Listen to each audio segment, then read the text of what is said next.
that noise, what do you think it sounds like to you? I know it sounds like a swarm of bees, buzzing bees. I suppose a swarm of bees. It sounds like a bell. A bell? Okay.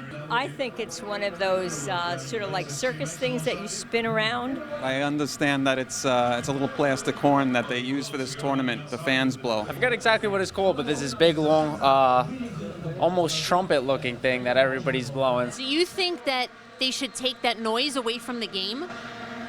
I don't think it plays a factor in scoring, non-scoring, who wins or who loses. I would prefer to listen to the game without that background sound, but it's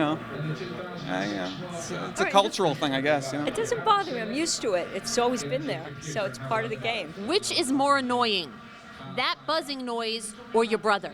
My brother. What's more annoying, the sound of that horn or your wife nagging you to throw out the garbage? The sound of this horn. Which is more annoying, your mom telling you to clean your room or the noise of the vuvuzela? Vuvuzela. You have to say that, right? Because she might be watching. Wait, actually, my mom. If you were in the high school band and had the choice of playing the vuvuzela, you think you'd want to play it? Yeah, sure, why not? I'll give it a whirl. I know it's lots of a V or something, all right? A vuvuzela. Vuvuzela. You said it. Oh, say that again. Vuvuzela. Vuvuzela. I like it. Sounds Italian, but it's not. Right, exactly.